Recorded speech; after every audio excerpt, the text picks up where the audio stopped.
देश में एक अजीब परंपरा है। जब तक सड़क पर खून नहीं गिरता तब तक अस्पतालों के रास्ते नेताओं को याद नहीं आते।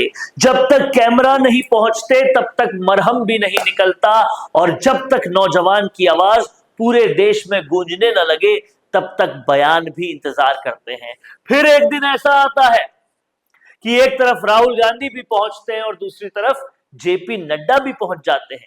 कैमरे दोनों को रिकॉर्ड कर लेते हैं, लेकिन कैमरे एक सवाल रिकॉर्ड नहीं कर पाते। अगर दर्द सचमुच था तो ये मुलाकात पहले क्यों नहीं हुई? अगर चिंता सचमुच थी तो जंतर मंतर पर लाठियां चलने से पहले ये बेचैनी कहां थी? और शायद यही वजह है कि देश का नौजवान अब चेहरे से ज्यादा नीयत पढ़ना चाहता है, क्योंकि उसे मालूम है कि राजनीति में मरहम भी कई बार देखकर लगाया जाता है।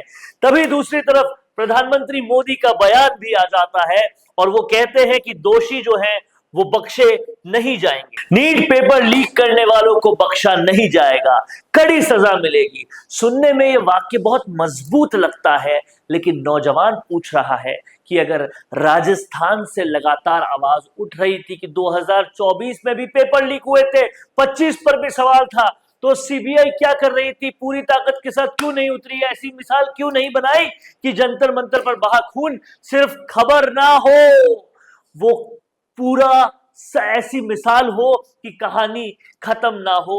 और कहीं ना कहीं ये काम नहीं हो पाया, और इसीलिए शायद अब ये जो जनता है, ये जो जेनजी है, वो भरोसा किसी पे भी नहीं करते। वहां राजकुमार रोध भी धरने पर बैठ जाते हैं, चंद्रशेखर आजाद भी आ जाते हैं, हनुमान बेनीवाल भी पहुंच जाते हैं, लेकिन भरोसा वो किसी पे भी नहीं कर पाते, क्योंकि मांग तो सिर्फ इतनी सी थी ना कि जिम्मेदार जो शिक्षा मंत्री है वो अपने पद से रिजाइन कर दे। उस मांग को क्यों नहीं माना गया? और इस बात को लेकर जब कांग्रेस भी पहुंची प्रधानमंत्री के घर के बाहर, तो हुआ क्या? उन्हें भी थोड़ी देर पुलिस वालों ने घुमा के छोड़ दिया और बात आई गई हो गई।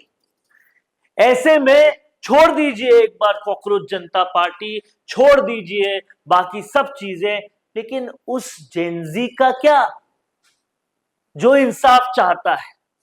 वो कहीं देखता होगा कि राजस्थान में एसआई भर्ती परीक्षा में कुठाराघात जब हुआ था बहुत लोगों के साथ, तो हनुमान बेनीवाल जैसा आदमी खड़ा रहा था उनके साथ, दिनों दिन खड़ा रहा था, और आखिरकार कोर्ट के फैसले बदल गए, एसआई भर्ती रद्द हो गई।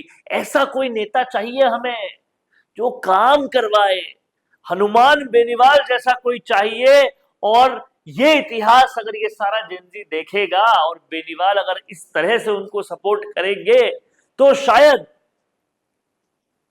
इन लोगों का विश्वास जीत सकते हैं हनुमान बेनीवाल। तो सवाल ये उठता है कि क्या जंतर मंतर के पूरे प्रोटेस्ट को अब बेनीवाल लीड करे, तो क्या जेनजी उन पर विश्वास करेगा? क्योंकि विश्वास लगभग सबसे डगमगा गया है।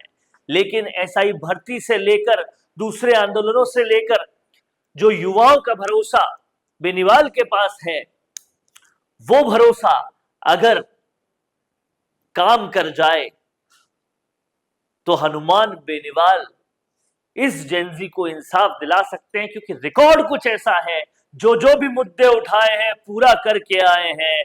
ये हनुमान बेनीवाल ही है जो जंतर मंतर वाला काम करवा सकते हैं और युवाओं को कहीं ना कहीं, जेनजी को कहीं ना कहीं इंसाफ दिला सकते हैं। क्या कुछ कहना है आपका? लिख डालिए कमेंट बॉक्स में।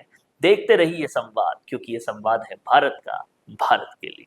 90% बिजनेस यही गलती कर रहे हैं। आप भी नहीं लाए ना अपने बिजनेस को ऑनलाइन, और इसी वजह से सालों तक मेहनत करने के बाद भी वो रिजल्ट्स नहीं मिले जो मिलने चाहिए थे। क्योंकि राज सिर्फ अच्छे प्रोडक्ट का नहीं है, राज है लगातार दिखने का। क्योंकि आज के दौर में ना लोग बहुत स्मार्ट हो गए हैं, और इस डिजिटल दौर में सबसे पहले आपका सोशल मीडिया देखते हैं, उसके बाद ही आपसे खरीदते हैं। लेकिन सोचिए, अगर आपके पास हर हफ्ते प्रोफेशनल वीडियो हो, अगर आपके ब्रांड की कहानी रोज रोज नए लोगों तक नए नए तरीके से पहुंचे, अगर आपका बिजनेस भी लोगों के फीड में बार बार दिखाई दे, तो क्या होगा? यही काम कर रहा है मिशी मीडिया सॉल्यूशंस। हम सिर्फ वीडियोस नहीं बनाते, हम आपके बिजनेस को लोगों के दिमाग में जगह दिला देते हैं। स्क्रिप्ट से लेकर high quality shoot and editing तक सब कुछ प्रोफेशनल तरीके से। अगर आप भी जानना चाहते हैं कि आपके बिजनेस के लिए कौन सी कंटेंट स्ट्रैटेजी काम करेगी, तो ये भी हम आपको बताएंगे। और तो और हमारे 8 लाख से भी ज्यादा फॉलोअर्स और सब्सक्राइबर्स के बीच में प्रमोट भी करेंगे, वो भी बिल्कुल फ्री में।